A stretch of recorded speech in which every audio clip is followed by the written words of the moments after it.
believe in aliens, Mike? I don't think we can know either way about them, especially considering we've never even landed on the moon or anything. So there's not gonna touch that. The efforts that we've made in space is so nothing that I don't really think we can trust anything. There might be, if we had any way of knowing. If we'd ever actually been to space, it'd be cool. Moving on. Today we're talking about an event that took place on March 8th, 1994 in the western region of the state of Michigan. Before we get there, can we just talk about Michigan? Sure. So I've looked at a map, and I don't understand why a state would be in two parts. Why isn't the extra part considered part of Wisconsin? Why does it look like that? That's a topic for a different episode, I think. I have no idea. Well, I hope somebody writes in and suggests it so we can maybe get to it in the future. There you go. So, back to March 1994. Over the course of the day, multiple individuals reported sighting a range of UFOs.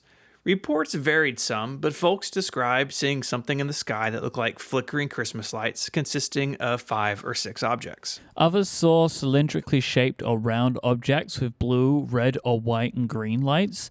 Observers of this phenomenon included police officers, leading some credence to the reports.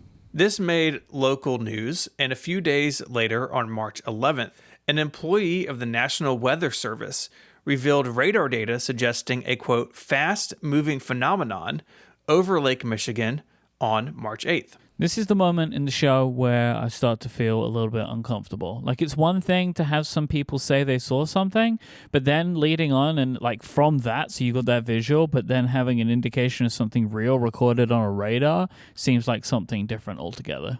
Well, on March 20th, the National Weather Service walked the statement back, explaining that their radar is designed to sense weather, not aircraft.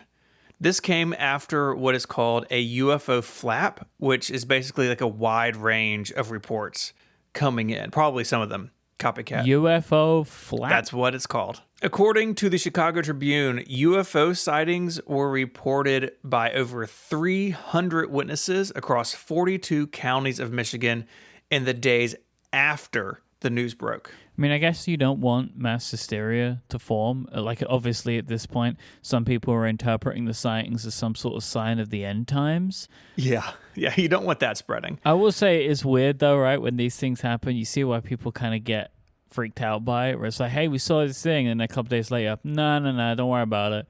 It's who called? Who put that call into the West Coast? We're the National Weather Service. Don't worry about that. Don't worry about it. It's nothing to worry about. In the aftermath of all of this, there was some speculation that the sightings could have been caused by a top-secret aircraft, though aviation experts expressed skepticism that this was the case. The Mutual UFO Network got involved as well. That's a nonprofit organization composed of civilian volunteers who study reported UFO sightings, boasting some 4,000 members. They interviewed dozens of people in the state and could not offer an explanation of the events. The group claims to have ruled out most earthly explanations, such as a small plane, gas, blimps, weather balloons, satellites, a shooting star, military aircraft, or debris. With UFO right in the name, it's hard to take that too seriously. Unless that's what the aliens want you to think. In 2021, we heard from that National Weather Service meteorologist and spokesperson who said back a few days after the event that, hey, there was something on radar.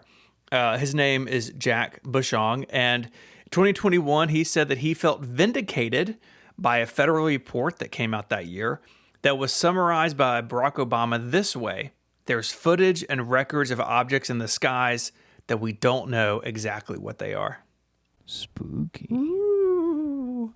Happy Halloween, everyone. Happy Halloween. Someone's listening to this show on Halloween. At some point it's going to happen. If you are, send us a note. Our thanks to listener Jude and his dad, Ryan, for sending this in together. Jude and Ryan, I hope this was fun to hear. If you want to read more about the events of March 8th, 1994, we have some links in the show notes. They're in your podcast player. They're also on the web at relay.fm/ungenius/209. There you can become a member to support the podcast directly. And there's a feedback form where you can send in your own favorite Wikipedia topics for consideration for a future episode. Until next time, we look to the skies, Mike. Say goodbye. Goodbye. Bye, y'all.